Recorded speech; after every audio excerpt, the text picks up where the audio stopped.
Here comes the saxophone. Ready.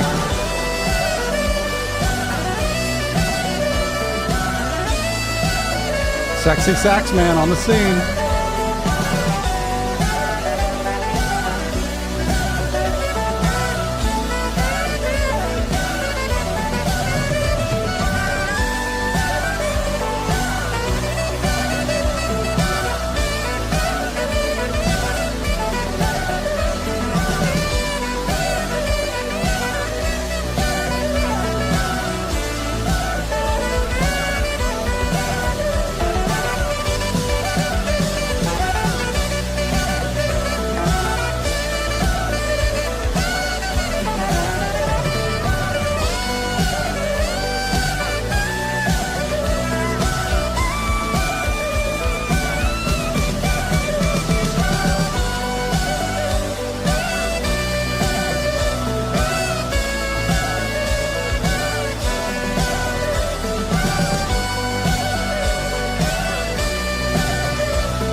There's many live performances of that song. The one we just watched had the best saxophone.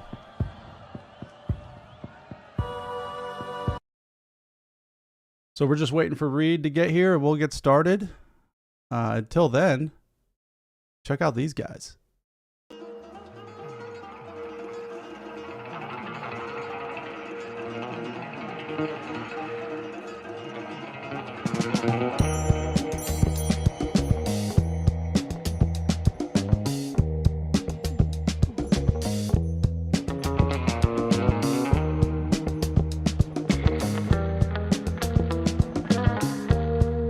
These are the Glass Beams.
let's see if I can get this working. There you are. Good morning. Morning. Can you say good morning one more time? Good morning. Good morning. I don't know if you caught that intro, the starting soon intro. No, I didn't. It's the best thing I think we've ever done. Really? Yeah, I would say so. There's a cool image. I've got the music playing. Let me make sure all the levels are correct. Good morning, good morning, good morning, good morning, good morning, good afternoon, good evening, good night, good morning, good evening, and good night. I had my camera set up perfectly, but then I moved it.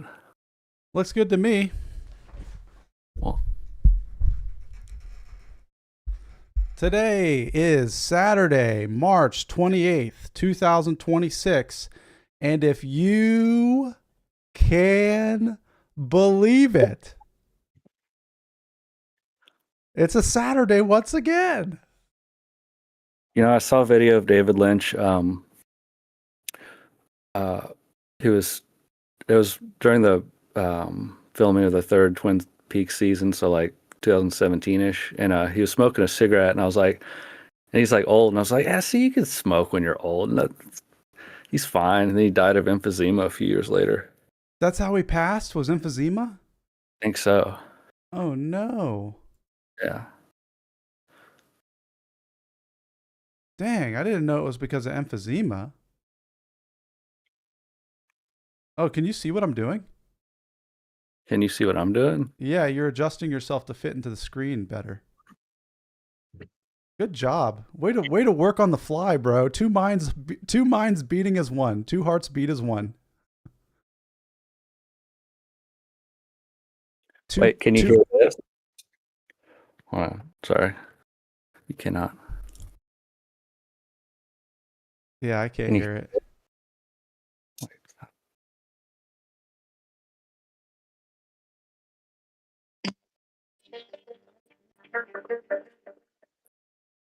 I feel like I heard the first notes of the song from Requiem for a Dream. Is that what you played? The first few notes from Requiem for a Dream?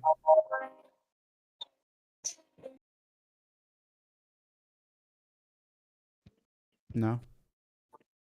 Was it the first few notes from the Little John and Pastor Troy song, Let's Get It Started by the Black Eyed Peas? Oh, why does it have to be someone else's existing song?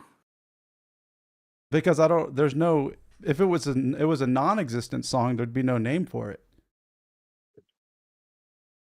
That's why. Wait, hold on. And then we would just call it Clint Eastwood. Are you getting feedback from my end on?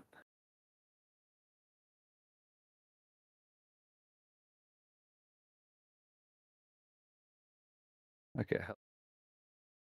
Hello. Talk. Hey, can you hear me? Can you hear me? Can you hear me all right? I'm talking. Tick tock, a do. Chatter to be do. Tick tock, a do. Hold on. I'm still talking. Should I keep talking or can I stop talking? Hey, good morning, Bird. How are you? We're having some technical difficulties. Are you sure my audio, my mic is not, doesn't have a loop with what you're saying? I hear your voice clear. What do you mean a loop? I don't know what that means. My interface is lighting up when you speak, but it shouldn't be. It's because your interface is still capturing it as if you were going to record, but it doesn't mean anything on my end. It doesn't mean anything for the stream. It's just letting you know that if you were to press start recording, it would capture my voice. Wait, now try it. Say something. Here I am talking. Bird says the audio is fine. Bird is doing good. Did you have any dreams, Bird? Did you dream last night?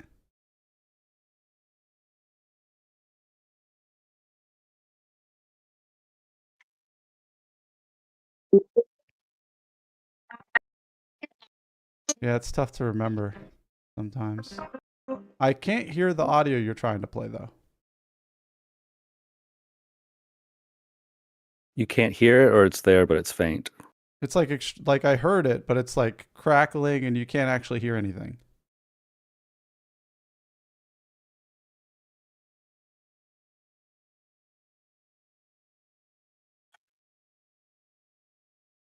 Hey Bird, check out this what are the starting soon screen. Look at this. I would say that I made this, but I really I didn't. So I can't say that I made it. I guess I can say I kind of made it because it was AI influenced. And I guess I prompted the AI. Bird is not hearing any music or songs. What are you trying to do? I just want to be able to play music through my interface that I'm using with the microphone. Can you hear me? You sound way worse. We should have tested this probably before we went live. Okay, I'll just leave the music alone. Do I sound fine now, though? No, you're faint. Everything is now ruined. You were so crystal clear. Okay, what about now? Oh, that's better. But you're a little in the background a little bit. Like your volume's a little lower than it was. It might be some kind of noise suppression interfering with. I'll figure it out later. That's perfect. How you sound now? Yeah, I wanted to be able to play something, but. You want to do the intro? Yeah, sure.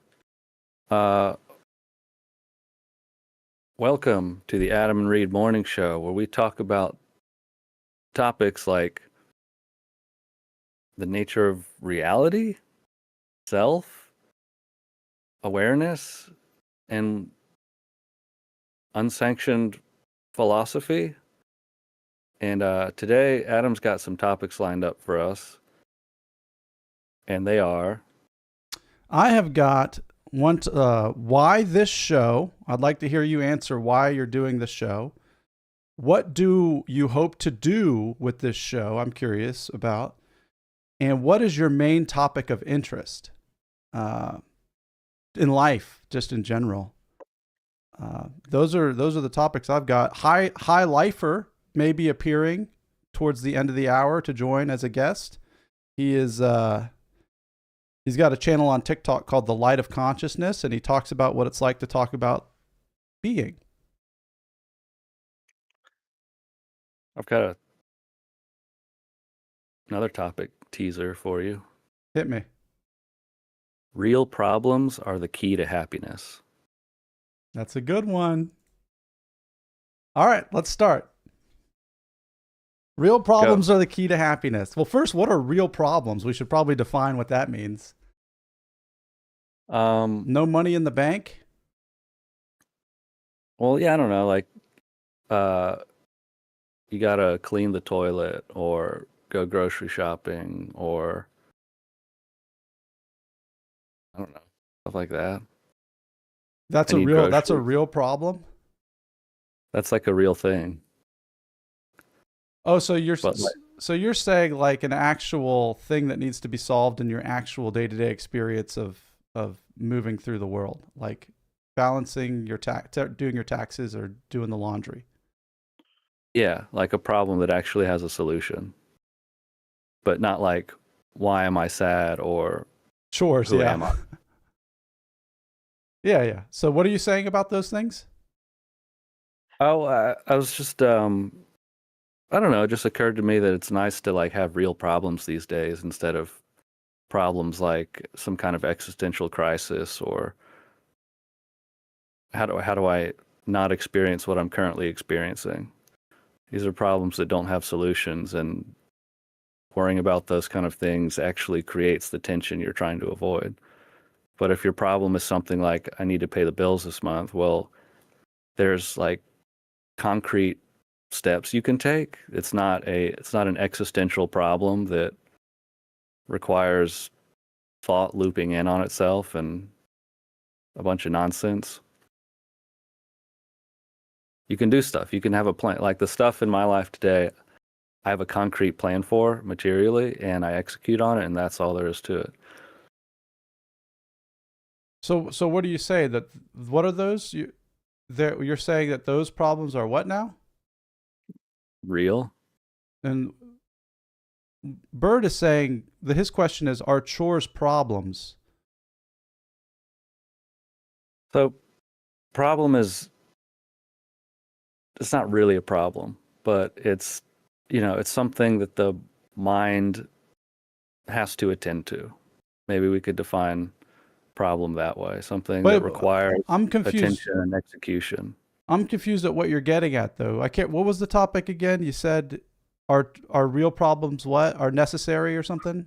Real problems are the key to happiness. So having real concerns, like that's an actual, that's a concern. That's not like in a bad way, but like that's something that requires my attention and effort.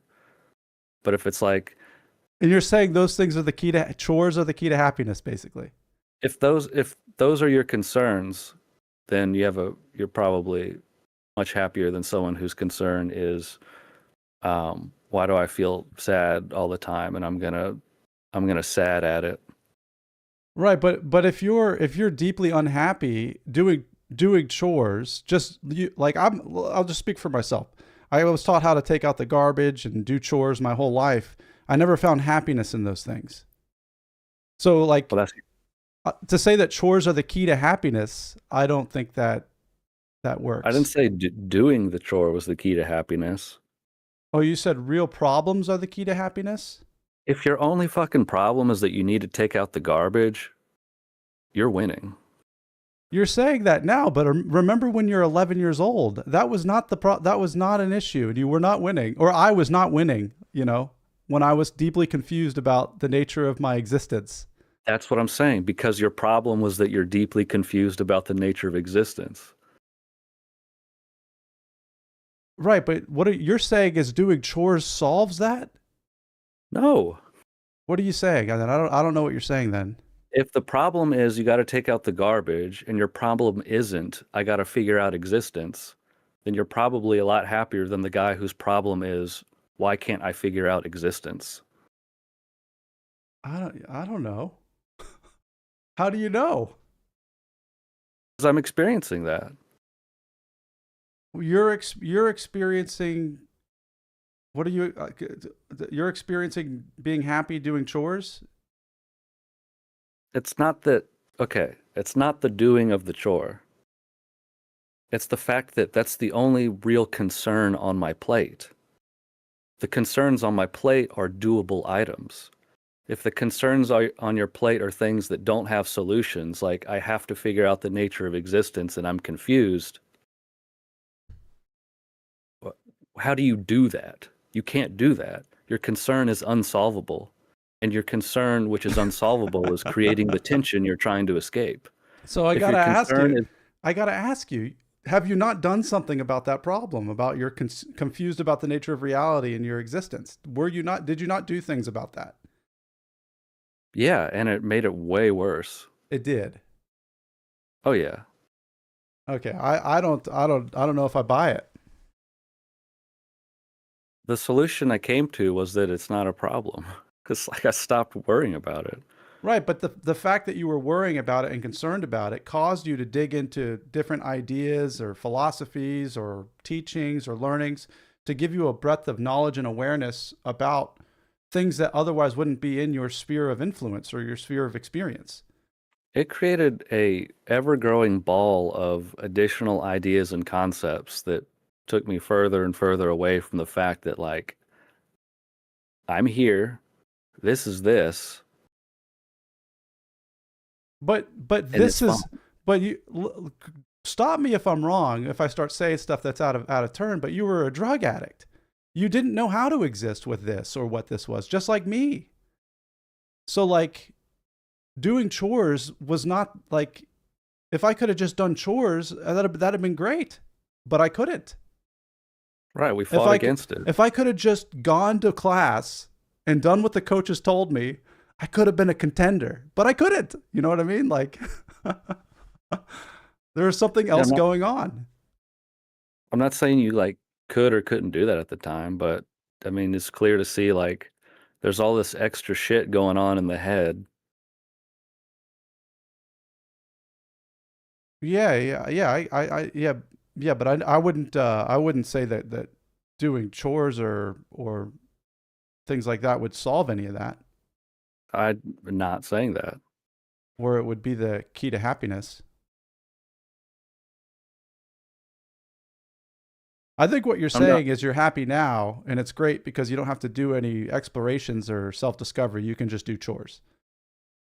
I think that's Well, what you're saying. I'm happy that my problem is I've got to take out the garbage and not I'm gonna worry about how I feel for 2 hours. Yeah, that's great. That's all I'm saying. That's great. Like if yeah.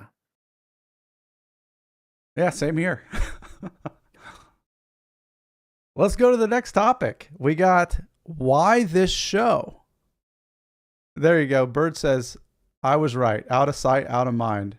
Also, he says, having something to do that distracts you can seem that you're reaching some sort of equilibrium, but that doesn't mean the existential issues disappear and or no longer exists. It's just out of sight, out of mind. So it's almost like a form of avoidance. It can be.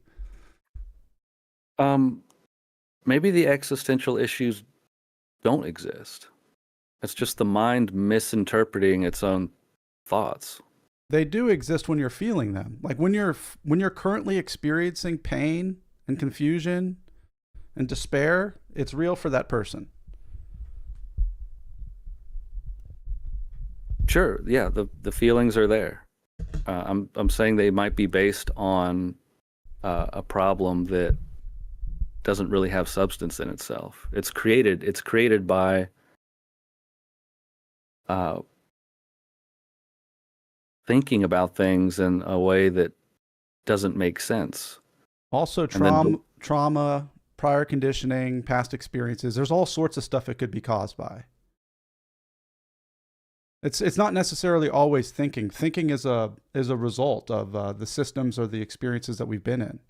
Well, thinking adds that additional layer to it that keeps it going, makes it more confusing and more painful. That's part of it, yeah. But if I was going to tell somebody who is experiencing extreme despair that they just needed to stop thinking, I'd be doing a disservice to, I guess, the fundamental wiring of their own conditioned experience. I'd be devaluing. Yeah.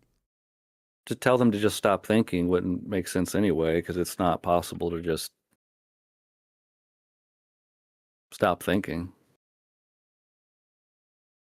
But no, that if your problem is just some kind of trauma or conditional, like prior conditioning, there are concrete steps, again, you can take to address that.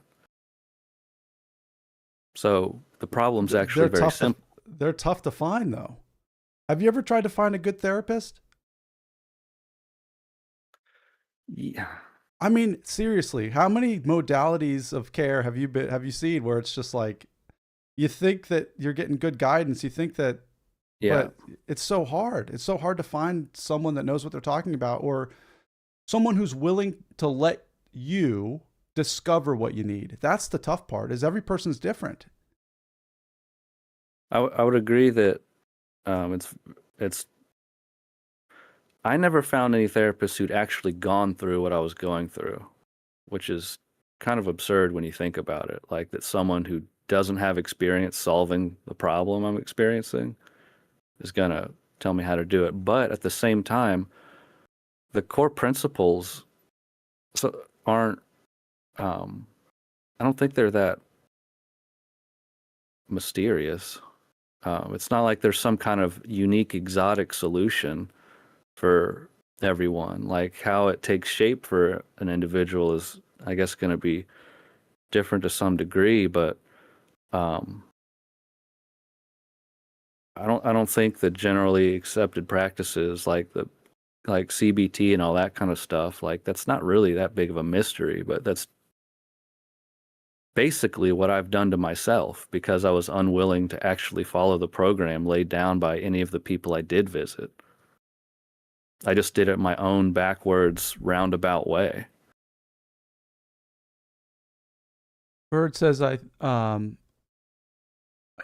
think Reed ponders about problems that he cannot resolve. It can be despairing. Therefore, doing mundane things like chores helps distract the mind, and in a sense, the individual gets temporary relief. Staying busy keep you busy from pondering. I guess that works, but and he's gonna write more. No. I'm not talking about doing chores as a way to escape the problem. Yeah, you were just I'm talking about seeing that my problem is just that the garbage needs to go out. Like I'm not escaping. That's what you're experiencing now. Yeah. Yes. And I was that's all that is. And I was trying to say like, but the idea that taking the garbage out is a key to happiness is what I took issue with. So I stated that in a way that was intentionally provocative, I guess. Dude, this is a great question from Bird. What returns when you are not doing chores? What troubles you when you're not keeping busy? And that stays. It doesn't matter whether you're doing drugs or doing chores or doing anything else. Like eventually whatever it is, the shadow or the whatever we carry with us is going to come up. Yeah. Those questions, if I really feel like they have to be answered, are going to remain. So why this show? Why do you want to do the show?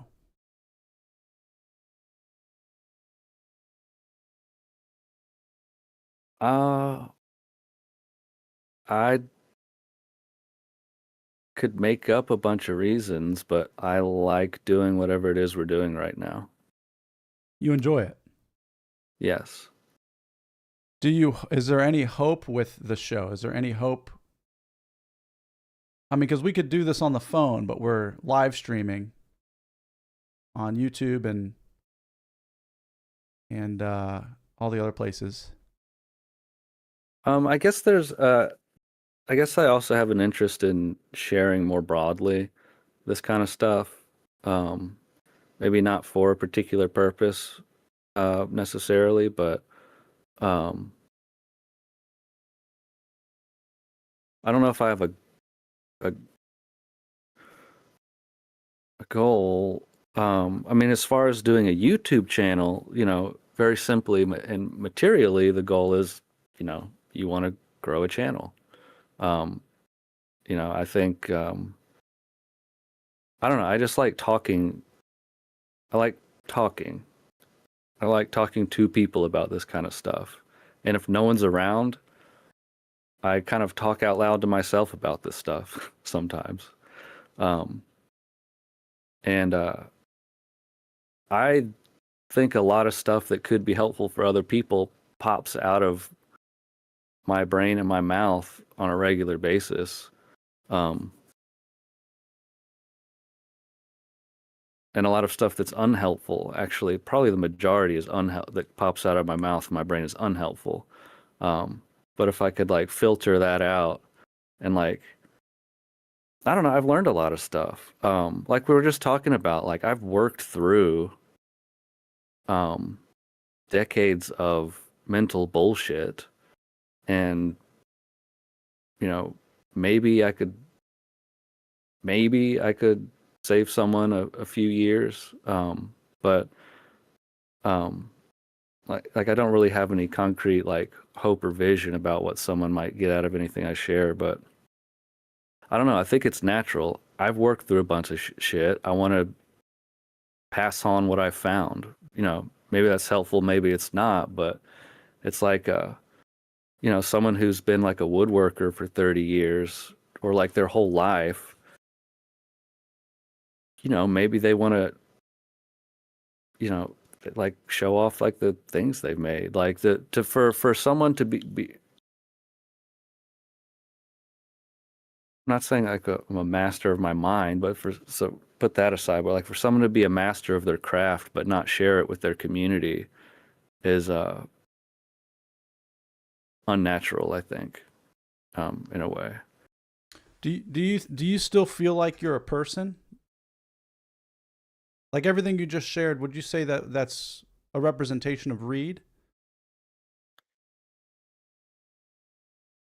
So I don't really like it. It's hard to talk about this because it gets so neurotic so fast. To start trying to like make distinctions between what I am, what I'm not, how I define myself, and all that kind of stuff. I find that things make the most sense to me when, like, I could put it in a simple way. I'm me. I'm here. I'm whole. I lack nothing. I'm not the mental character. Right now. Ever. Always. Couldn't you say that that's impossible though, because you're a person in a body moving through time and space? There's a character and there's thoughts and language. I didn't say I'm not any of that. I just said I'm not the mental character. Right. Is it Yeah, possible so that the character could be saying that? yeah. Yeah, that's what I'm saying. Like, that's what I'm curious Yeah. about.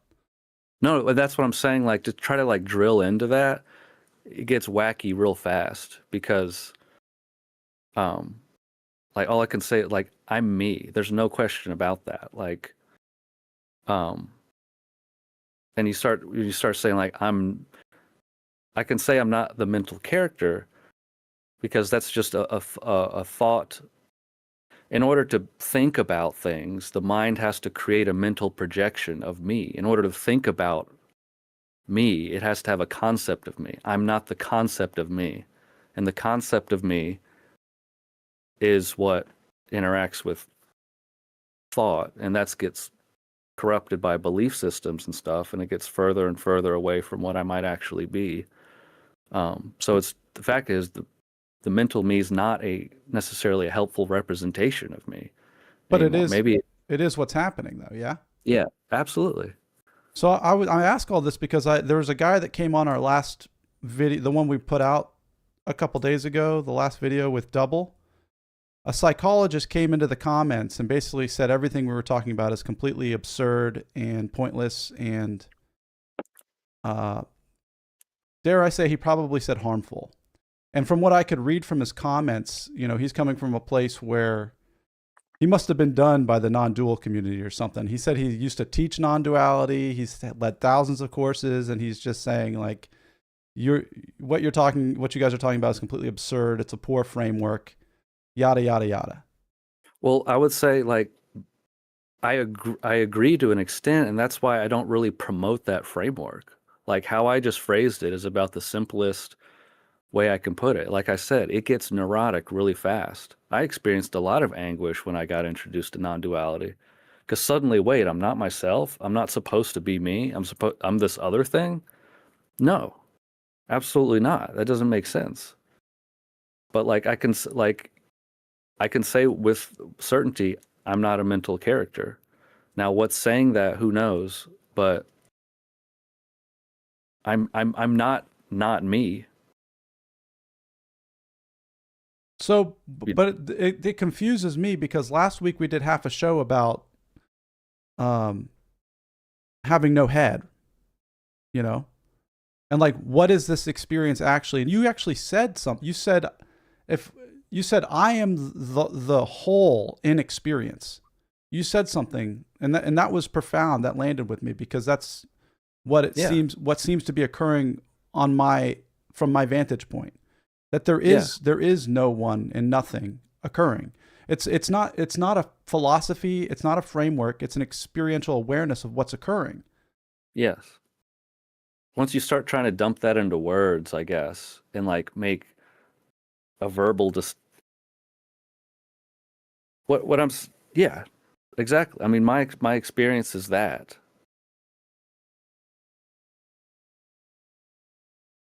what what are you supposed to like?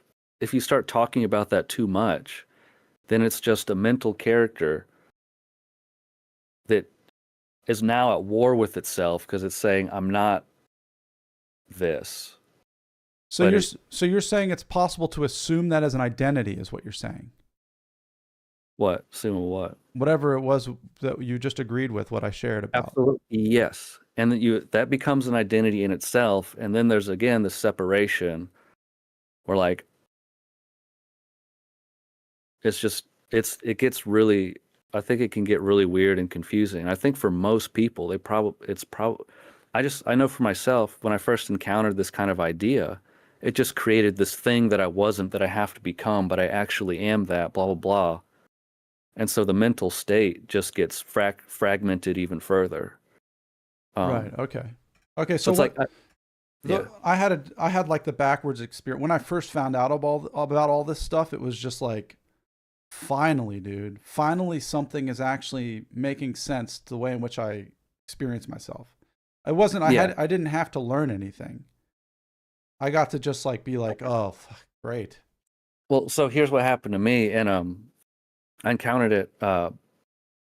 We were at the bookstore the other day, and I've had this desire to like reread The Power of Now by Eckhart Tolle, just because I read it 8 years ago at the beginning of all this, and all this stuff I read at the beginning, I didn't get, and so like now I'm curious, like what were these guys actually saying that I clearly didn't get? I just kind of want to understand, because I know the message I got, which was warped. Like, what were they actually saying? But then I read the first few pages of Eckhart Tolle's book. And I'm like, great, no wonder I was fucked up. He spends the first part of the book is like reinforcing the problem and the false identity. And it's like, but if you see this thing, then you'll get this great happiness and reward. And so I read that stuff. And then like, I'm trying to get not being me so that I can get this freedom over here. And I think the only thing that's changed for me is that I I saw what was already the case. It's like these books and teachers, it's like I wasn't even aware of there was a problem until they gave me this problem. So what were you doing then? What was the interest in reading the books and all that? What were you? Because it promised the freedom I was looking for. What was the freedom? Freedom from what? Anxiety, fear, discomfort, pain, like everything. Like there's this idea of enlightenment thrown around in different terms, but everyone says it. It's like this other thing you don't have, but if you get it, but you do have it, but not really, because if you got it, here's how you'd experience life. I'm like, I want to experience life that way. Right. I'm not now, so I obviously don't have what it is that you're talking about. So I go on this quest to look for what they're talking about, and then I get tired of all that shit and drop it, and then I'm like, oh wait, yeah, I'm already that. What? The problem, like my biggest, and this goes back to the topic I'm talking about, like real happiness is having real problems. Like I realized, like my only problem for the last X years was this spiritual search for my own tail that I got sent on by these teachers, or at least misunderstood. Like that was my only problem. I realized that all the time now. I start like thinking about the stuff, but then like in a personal, real way. And then I'm like yesterday, I was like on the porch and I was like, oh yeah, I don't have any problems. Like I just like, I'll forget. And then I remember, I was like, oh yeah. Because if I start thinking about this is why I try not to like talk about this stuff too much or in too specific of a way, because I think the mental activity will latch on to this idea of other that it needs to be again, and it'll start spinning, like doing burnouts, and then that's painful. And then it's like, okay, but if I just find this thing, then the pain will stop or whatever. Then it's like, oh yeah. But the problem doesn't exist. Right. Like The mind is generating the thing it's trying to escape from. So However you need to see that, in whatever way, just see that. yeah, it's a curious. What you're describing is a curious occurrence, a phenomenon, or something that happens that and I think it can be framed in a lot of different ways. The one that comes to mind right now is being a young adult in the world, trying to, you're told car, house, job, marriage, kids. You're told all these things, college, whatever it may be. And so you're trying to find a point or a reason or something that will create this happiness that you described. Because if it's, so you have one end, you have the material goal that is presented by society as a form of happiness. And on the other hand, you've got this esoteric goal that's presented through these spiritual texts as a form of freedom and happiness. Same exact thing. So you don't like the material, so you move towards this one, but it's both trying to make sense of existence itself and well-being itself. And I think what happens is, as young adults, we just have a shitload of energy. We don't know I don't know where to direct it.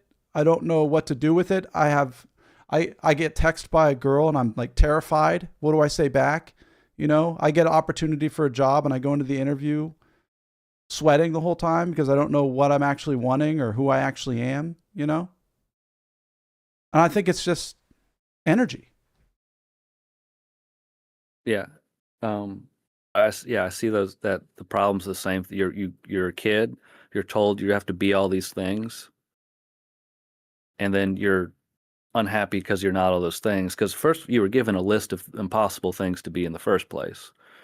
But there's like this ideal version of every form of social role you're supposed to fill, and then with we try to find an escape through spirituality, and then we're given a new set of ideals we're supposed to be that we're not. It's the same exact thing, but it's a bigger problem because those things don't have fucking solutions. You can get a car, you cannot get whatever. I don't even know what you're trying to get with spirituality, but like there's not tangible steps to go achieve something. I can buy it. There's steps I can take to buy the bigger house and then find out I didn't actually care about a bigger house. There's not really tangible steps I can take to like get it enlightenment. I don't know. Whatever it is. Yeah, it's a tough one because it's all feelings based, and we don't really the feelings aren't really. No, our guidance system's broken anyway. Yeah. But Tracy actually got married to a person that's not so great in the past, not now, because she literally believed, like we were talking about this the other day, she literally believed it would make her happy to get married. Like that she was supposed to, and she'd be happy if she got married because that's what her family says, friends, society. She was literally following the prescribed path, and she was miserable. Dude, one of the best stories I've ever heard was when we were at the Rock Retreat a couple years ago, and we were in this men's group talking about powerlessness, and this guy shared that, he is 15, 20 years sober, and he shared that he had just 2 weeks ago got on his knees and proposed to his girlfriend on the beach, even though he didn't want to get married. I was like, what? And he was like, he teared up. He was crying because he's 15 years sober doing things he doesn't want to do still. Yeah. And the way he described it was, her family, his family, there were all these forces that collided that he believed were necessary to produce that. Yeah. If I was going to say I teach or want to teach anything, it would be something practical, and that's how seeing the fact that belief systems are controlling how you think, feel, and act, and that at a very practical level, these things can be seen and discarded all the shit other people want you to be, that's fucking bullshit. That anyone else is going to try to give you a plan for how you're supposed to be. That's absurd bullshit. Just like toss that shit out. Get rid of all that stuff. Find out who you actually are, like in a practical way. What do you actually like? What do you actually think? What do you actually believe, if anything? Start from there. And then if the stuff other people are prescribing seems to make sense and fit, adopt it. Adopt whatever system you want, but start with nothing and then adopt what makes sense. Man, how is anyone ever going to be happy when inside their brain they've got 80 different opinions about who they're supposed to be? You're telling me you can be happy? You satisfy one, you're contradicting another. It's a no-win situation. Yeah, and my experience, my experience was I saw everything you described, and so I would create my own images of who I needed to be. Also, well, then we also make our own. Yeah. But those are also based on these belief systems too. And I would actually say that they are based on the belief system, but I would also say, at least for me, it was productive, because I'm sitting here now, 38 years old, talking to you. And there's like, if I were to pull up my phone and show my like bucket list, there's nothing on there. Everything I ever wanted to do, I created an image of the guy that could do that and then did it. Yeah. So I'm burned out. I got burned out to the point to where I could actually get the message that all these teachers have been talking about forever. It's like, well, a lot of people don't get that message. I'm the same way. I got I've done everything basically, but like a lot of people do everything and then want a bigger version of everything. Like it keeps going forever. Oh, right. Like more. Because that's a process that doesn't have an end or a satisfaction. That can ever stop is essentially a miracle.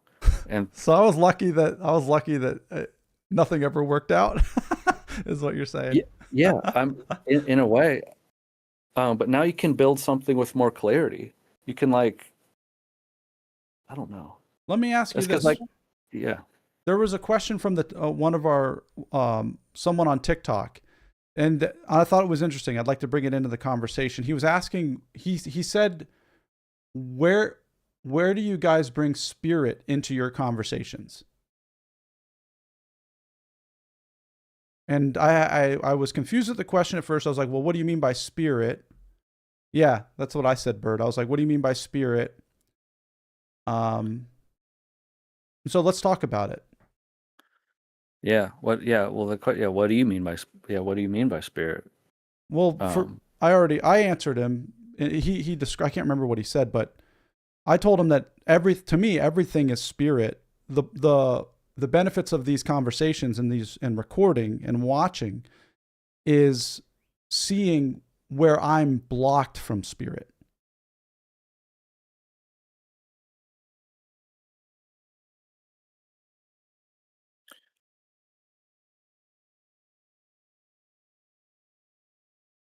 Okay.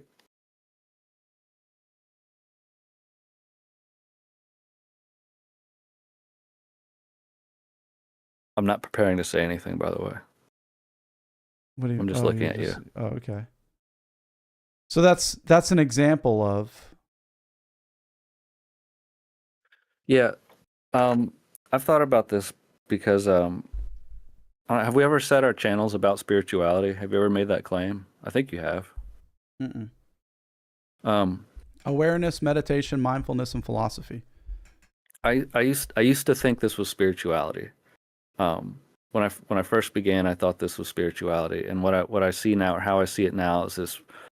I think it's purely psychology. I think it's just what we're talking about is the mind that's wrapped up in itself and untangling itself, like twisted thoughts untwisting. I just see it as practical psychology, really. I'm not sure it has anything to do with spirituality. Interesting.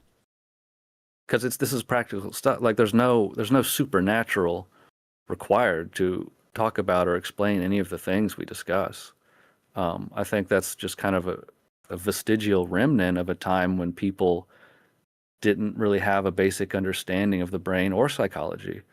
And so, I mean, you don't need to bring spirituality into meditation or inquiry or nature of self at all. There's nothing supernatural about it. It's like it's supernatural in the sense that it's super natural. It's it's very natural. It's completely natural. Is there a supernatural? I'm not sure that term makes sense because that suggests something that exists outside of nature or above nature, but spirit would be a part of nature 100%. I would say there's the unnatural, which is the shit we create with our mind, and we're surrounded by it, but at the same time, it's still natural. Um, but if we talk about spirit or spirituality, yeah, I think that um, what I would say that's when we become, or we're trying to intentionally align ourselves with this. I think there is um, a guiding and positive force or intelligence at the back of things that an individual can seemingly hook into or not. And I know in my life, when I've sought to align myself with this greater thing and less with the mind or the world, things move in a more positive direction. And I see synchronicities and things line up in a way that aren't possible for a human, human individual to plan or conceive of prior. So I think there is a force behind the scenes which someone can choose to align themselves with, and then see the evidence or results of that decision. Um, and the stuff we're talking about here might or might not help someone interface with that. But so like I'll talk, yeah, my experience, that stuff is real. And what it is, I don't know.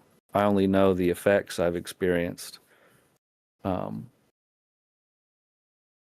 as a result of encountering that.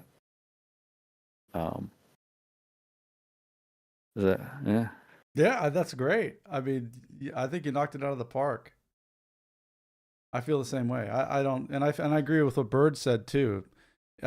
Bird says, I think spirituality is just one of those poetic words that people use to describe something uh, that satisfies or calms the mind and being. So it's that's a good thought because you can have that without deep awareness or understanding of your own mind and your own being. You can latch on to Yeah. spirituality as a means of coping with something that has not been addressed. Yeah. Yeah. It's just for some reason there's this weird blurring of the lines between like um inquiry and psychology of this type and spirituality. I don't know why meditation and inquiry, nature of self, gets lumped into spirituality, because I really think spirituality is about God and aligning oneself with God, regardless of your understanding or what it may or may not be. And then what I'm doing is just simply like um, maybe correcting errors in my own equation. Yeah, I agree with you. It's weird. Like I was trying to think while you were talking, like why do these forms of self-examination or insight or awareness, why do they get lumped in with this spiritual stuff? Because I think it's related to these practices. People do have encounters with the divine, but Well, I mean that's what happened to me. By doing these practices, I encountered the divine. right. So yeah, I've had divine encounters. but I wonder if too that's not a natural, the mind experiencing. It's some kind of experience that's filtered through an existing spiritual belief system. But I don't know. Well, I mean, that's. I think we just. I think we just answered the question. Like, why spirituality? Because doing this type of work could bring someone into a union with the universe itself, and that's inherently spiritual. It could be that just these are ancient topics and practices, and from a time when people, like I said, didn't have any kind of significant or advanced understanding of a brain or a mind or a thought process. You're gonna give it terms like supernatural, God, like, you're gonna use language that expresses something inconceivable at the time. But now we can think of things in terms of thought and belief systems. But fundamentally, at all in all moments, no one knows what the hell's about to happen. So everybody's having to trust fall into the unknown at all moments. Yeah. And existence itself is completely absurd. Yeah, there's something rather than nothing, and the something has an order and a pattern to it. Yeah, we're not torn into trillions of pieces floating all over the place. Right. So that, to me, that kind of pokes holes in the idea that everything is illusion, because there's obviously something real it maps to if there are observable patterns and laws at work. Damn. If it was actually illusion, there's no real reason it would be cohesive or orderly in any way. Like there seems to be a linear,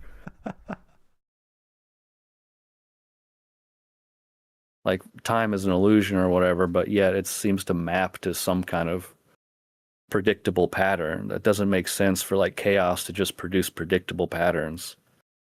Yeah, dude, you're spot on. That's why I guess that whole Hindu or the expression from the Upanishads that everything is a dream and everything is illusion is not real. Well, it doesn't make sense because there's got to be something dreaming then, but not just dreaming. That dream is based on observable laws. Dude, it's so trippy. But yeah, it's weird. It's weird. So what is this thing that's latching on to? There's two things that are true at once that I'm seeing right now. One, you can't grab onto anything. So it almost feels like we're a log that's burning, and everything that we're seeing is the flames or the smoke, but they're all connected. So we're looking at smoke or looking through smoke as a burning log. And so everything's disappearing at all times, but it's very real because it's just had arisen from this source. So it's very real right now, right now, right now, right now, right now. But there's this thing that's grabbing onto it. You know what I mean? That's saying that happened. That just happened though. Or saying like, well, this is supposed to happen at 10 o'clock. It's so weird. I think it's just a headless process that uses personal pronouns. It's a headless program in the sense there's a process running there's no entity behind the process.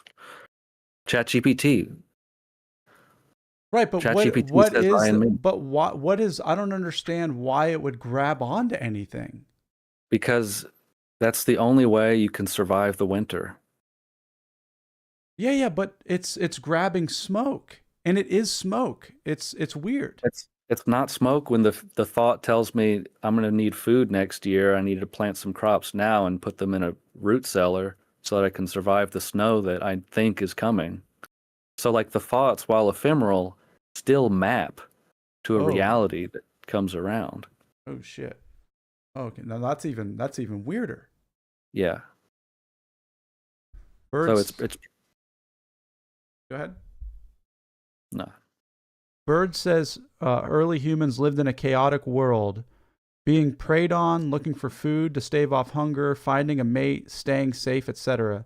It seeks structure to anchor themselves in a hostile world. So it's just it's orienting, it's mapping itself to reality, an unknowable experiential being, but you're able to map into it as it materializes as nature itself, so you can know what's going on in your environment, and you can prepare for you can do things to prepare for your own survival.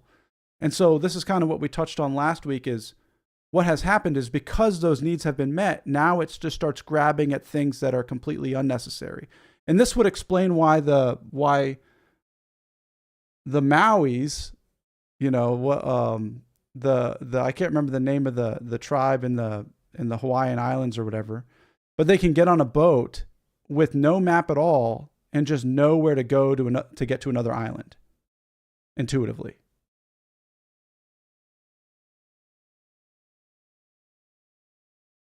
Thought maps to something real.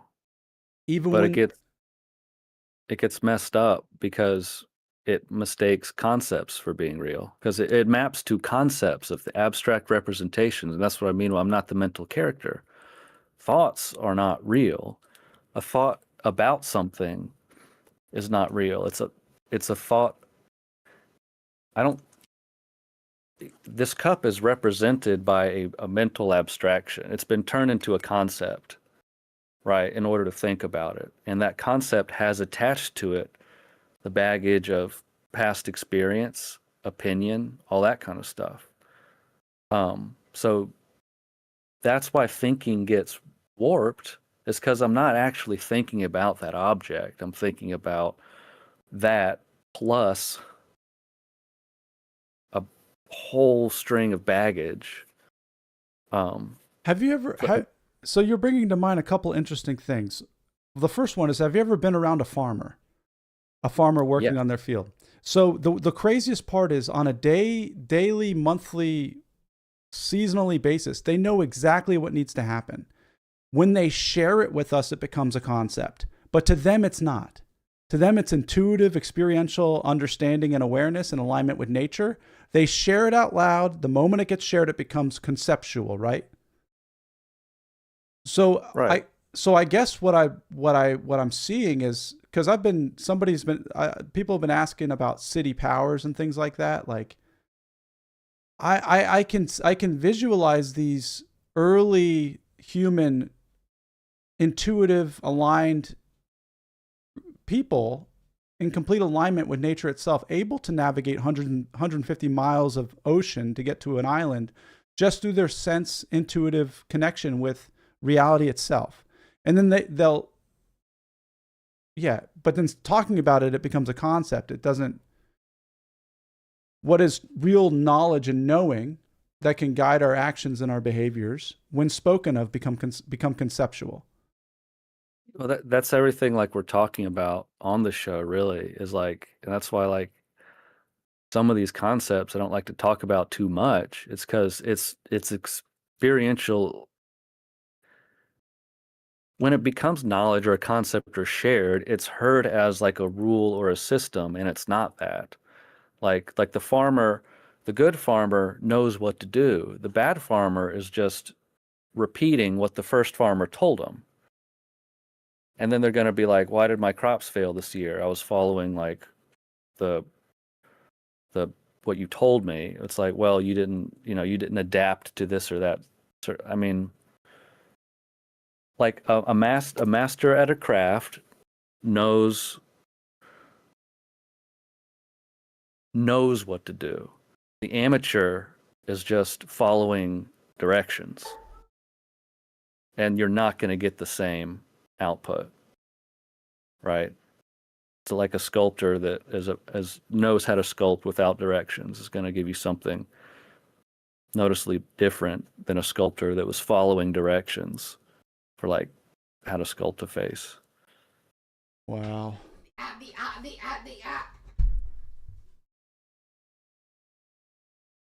Wow, that's. Hey, but I'll come hang out in a But little bit, okay? I think an interesting question. Come out in a little bit. Whoever it was in the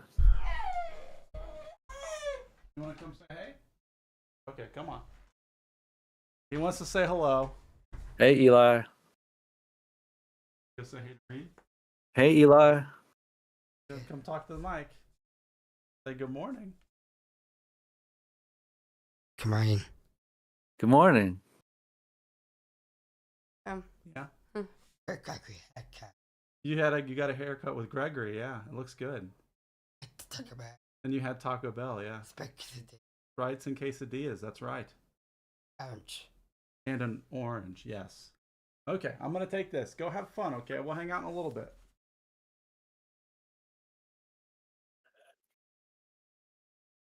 Keep it closed, please. Thank you. So here's the question. Someone in chat was talking about early humans in a chaotic environment needing some kind of anchor or stability, right? Why? That's the question. Why do we need some kind of stability? What needs it? Is it the person that's a natural part of the environment, or is it this mind that can project the future, or wants to understand, or wants to think about things? He says, answer is above. It's how we learn. If nothing is predictable or has a pattern, there is no knowledge. So, and he also says that the brain is a pattern recognizing machine. So I can know what's happening without having experienced it before. So a pattern is not a prerequisite for knowledge. Wait, say that again? I can know what's happening without having experienced it before. I don't know what to call it, but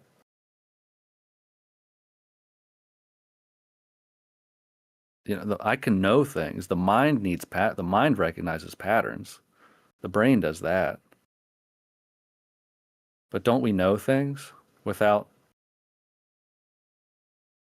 it having to be a repeated pattern? How did you first know anything if there was no pre-existing pattern to map it to? Isn't that when we're happiest, as a baby that's 2 months old that's just smiling for no reason at the world? They have no pattern yet. It's just coming. He just pure knowing. I don't know. Once we start applying patterns to what we know, then we don't know anymore. Patterns prevent knowledge. I no longer see the cup. I see the cup. Oh, I made this at a art therapy class in 2007. Like, I start seeing a history. I start seeing a future. I don't just, now I got to move this every time I move houses. I got to pack this in a box because it's got this meaning. Okay, so I think I get what you're saying. So yeah, it's not pattern, it's order. Things get ordered. It doesn't necessarily mean it's a repeatable pattern that we latch onto. But also at the same time there is I was listening to a lot of Dave Matthews this week, and the way they play their music is they always have a return. Like they play their keys and there's a pattern that you're playing, but they'll go off pattern and then they'll come back. And it's order is what encompasses all of it, but it's a lot of chaos with some patterns. Here's Bird says, requote, early humans lived in a chaotic world, being preyed on, looking for food to stave off hunger, finding a mate, staying safe, etc. It seeks structure to anchor themselves in a hostile world. So it's less about patterns, more about structure. I think I misrepresented what he was saying. I think that's how you build a society, village, or civilization. But do we have to apply that same order and structure to ourselves? Or is that where the confusion arises? I've got to follow a pattern. I've got to be this. I've got to be according to a structure. So I could just speak about my recent experiences as I've slowly let go of my own thoughts or concepts about who or what I am or what this is. As I've let go of that, it seems I've naturally fallen into a structured existence. Through all my best, against all my best efforts, my whole life has been trying to avoid a structured existence. But the moment I stopped all that, I have now am experiencing a regular structured existence.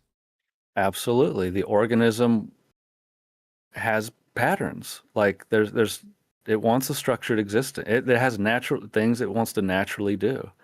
And think like it's its own propensities and desires, and like all the cells in an animal follow a structure. They're not doing their own thing. That's one of the sources of our unhappiness. We're fighting against the structure we perceive for whatever reason. So then that would explain why the ant watching Survivor is content, is because a lot of us can naturally just fall into a structure, right, without having issue. Yeah. The issue is not the structure. I think the issue is imposing the structure psychologically on yourself. Like you said, you've fallen into the structure without effort. It's just it's what is naturally happening. But you're not applying that to who you are or what you need to do or how you need to be or what you lack or don't lack, right? It doesn't have anything to do with any of that. But I think once we see patterns in the natural world, and then this idea of ourselves starts applying those patterns to itself. I don't have a structure. I don't have a pattern. I'm this.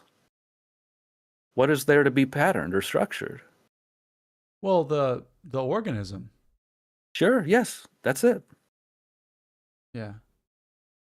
But yet, my organism, this organism being here, being in Atlanta, being happy, being sad, being on the moon, being 100 years old, 1 year old, I'm not different. My nature hasn't changed in any of those circumstances. I am not different today than I was being a depressed kid, 17, living in my parents' house. The mind has changed. The body has changed. Location has changed. I'm still this. So how can what's formless have a pattern? And I'm just going to throw that word out there, but this is formless.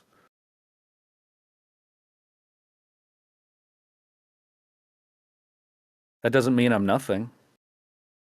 It doesn't mean I'm something other than, like we'll start adding meaning to that it doesn't have, but like this doesn't have any quality.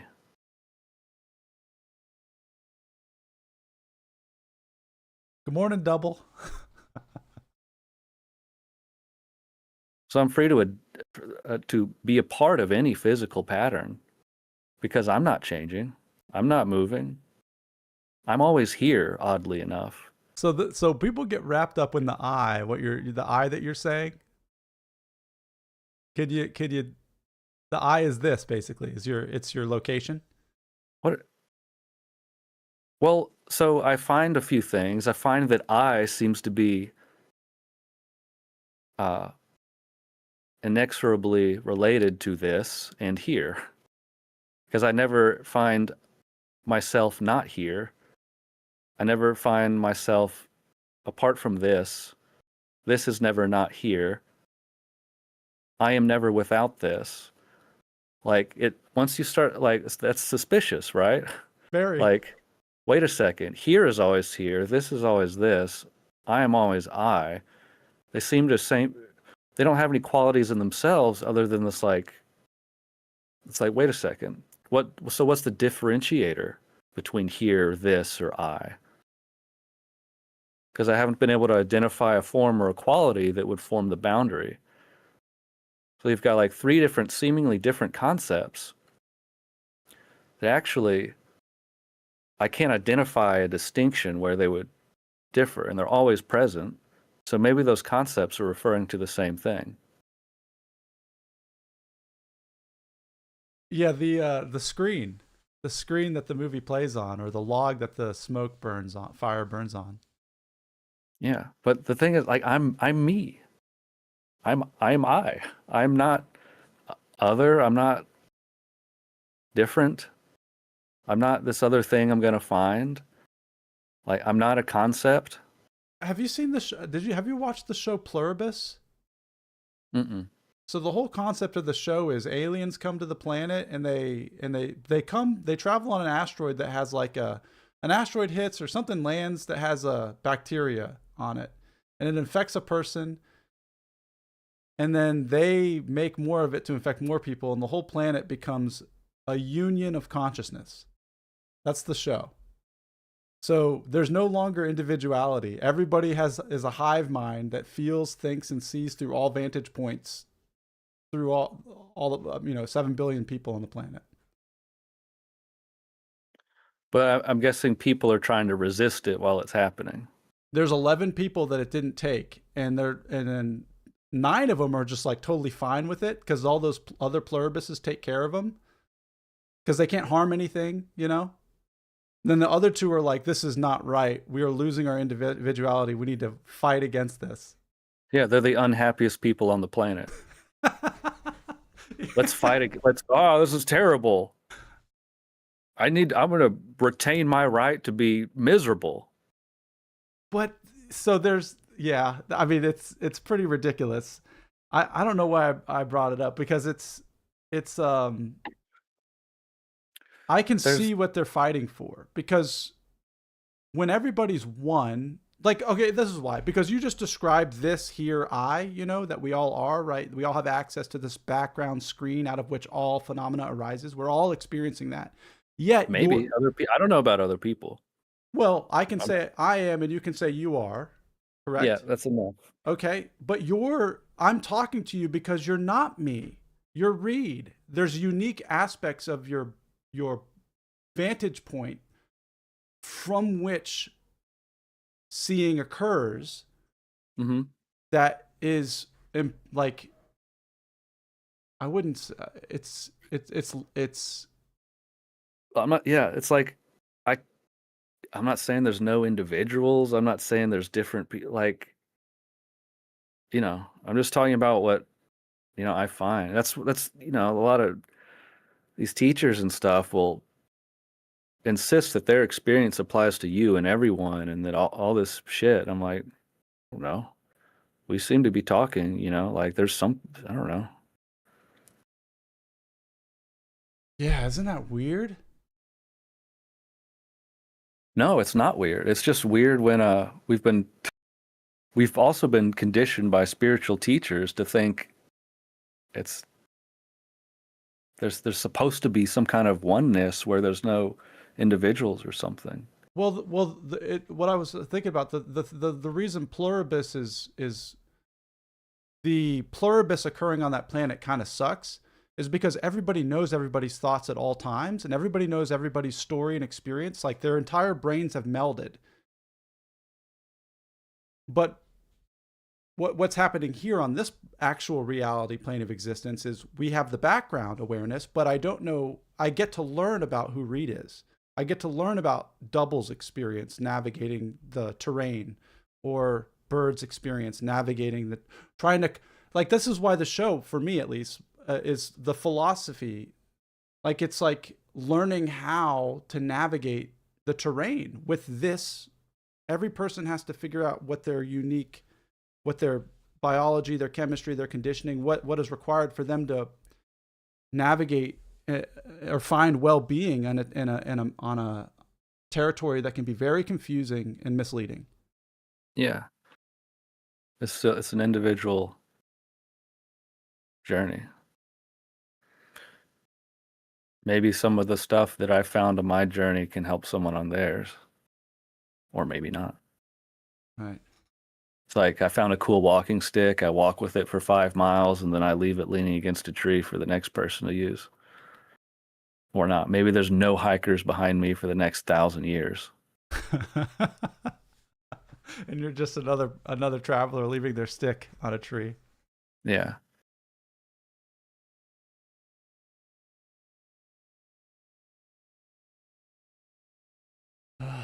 That's good. Well, we're getting close to the end here. We might actually end on time. Any final thoughts?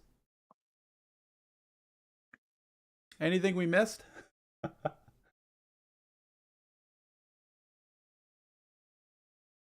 Next week, we will be doing this Friday morning instead of Saturday morning. So next week, we'll be on 10 a.m. Eastern Standard Time Friday. Me and Double were talking on Discord. Let me know what you think about this, Reed. Me and Double were talking about maybe in the future starting like a Discord meeting for a person to bring their own topic, not recorded or anything, but just like to talk about stuff. What do you think about that? Sure. And then let me think if there's anything else. I think that's all I got.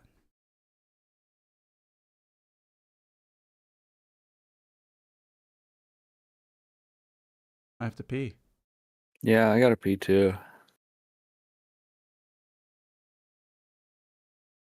Let me show you guys this starting soon screen. Look at that.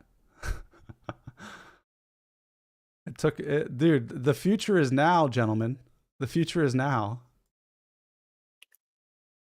I haven't seen it. I'll have to watch it when it goes live. Dude, it's so crazy. This is the thing about AI that I think is super important. AI doesn't actually know what to do. For me, it's just like something that you can think through with to come up to your own conclusions, but it can also design some crazy awesome graphic art.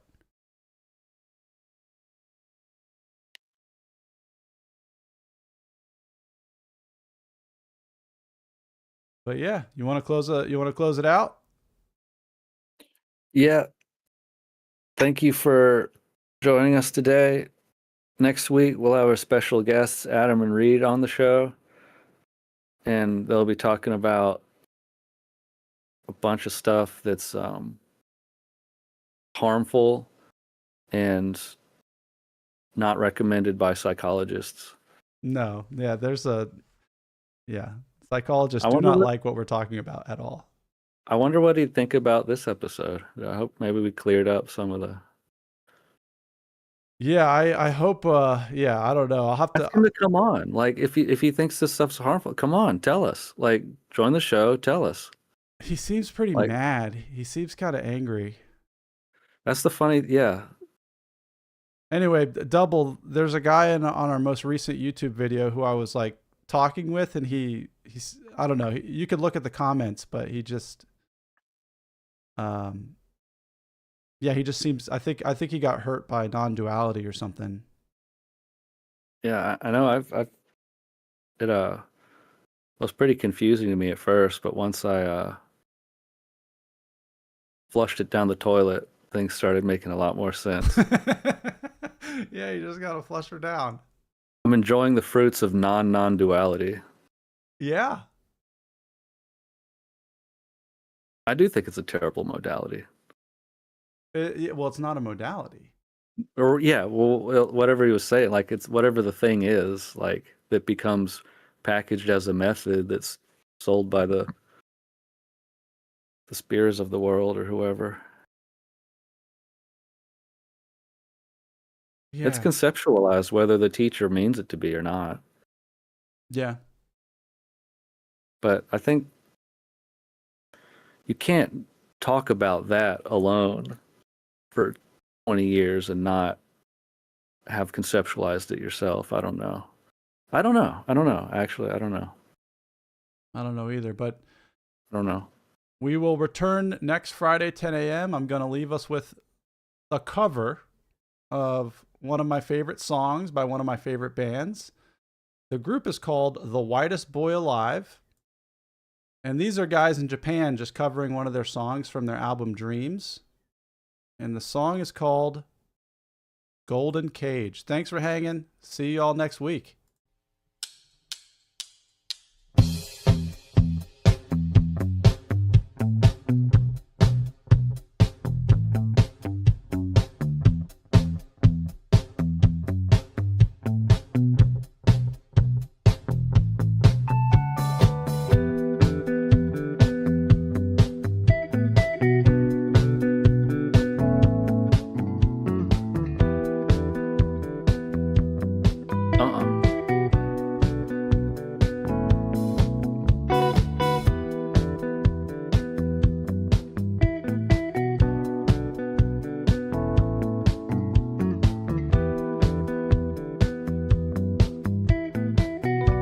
How did that guy find our channel?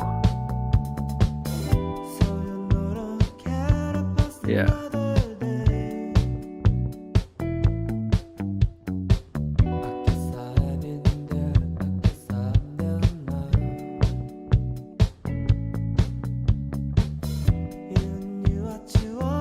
Really? No way. So he shits on non-duality, but then he's peddling his own method, which is not harmful.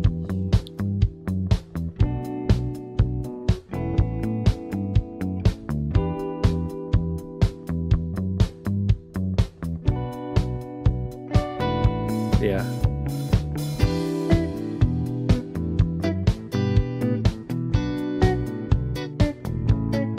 How do I make it not on the stream? That's your fault. I know. I muted mine, but I guess I accidentally kept yours on. I don't know how to mute yours. Oh wait, yes I do. Here it is. Sorry for interrupting the jams, you guys.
What a great audience. I hope you're not getting hurt.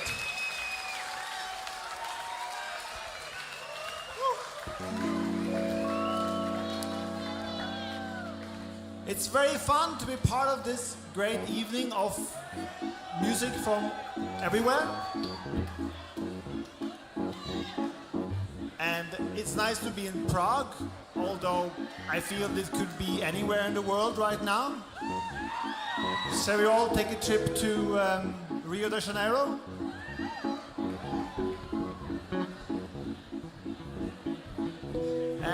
and Daniel is going to lead us there.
possibility only if you're able to say no.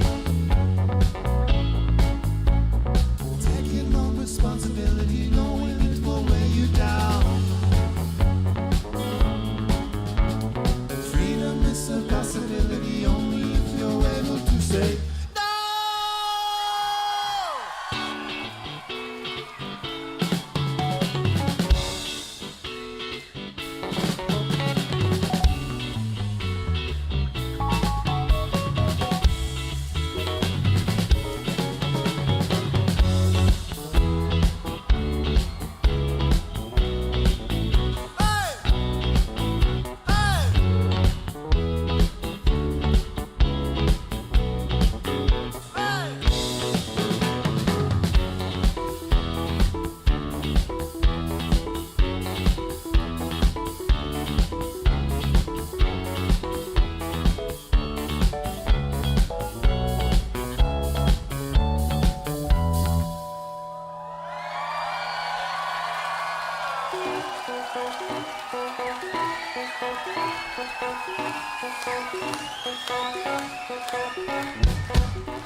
Yes!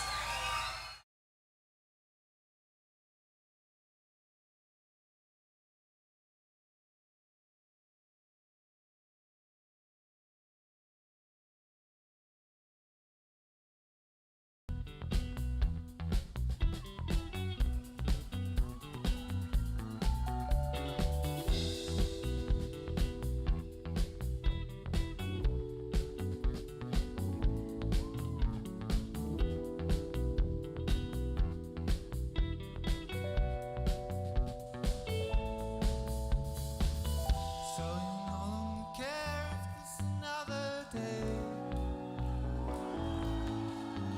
I guess I have been there, I guess I am there now. You knew what you wanted and you fought so hard just to find yourself sitting in a golden cage. In a golden cage.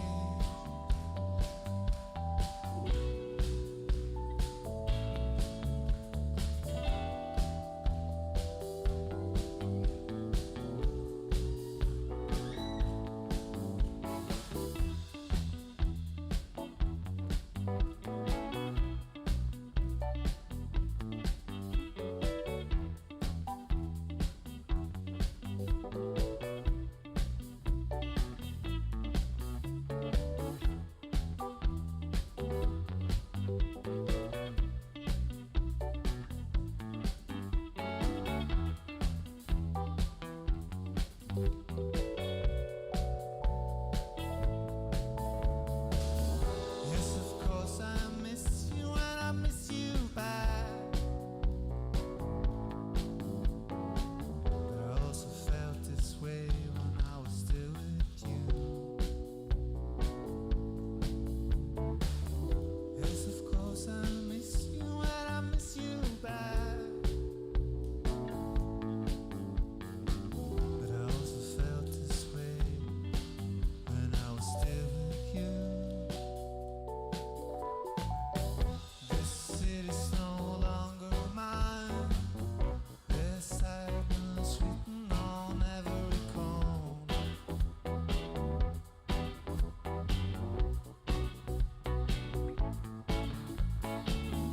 Each lover was made to sign. Now I hear them calling me over and over.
Thank you!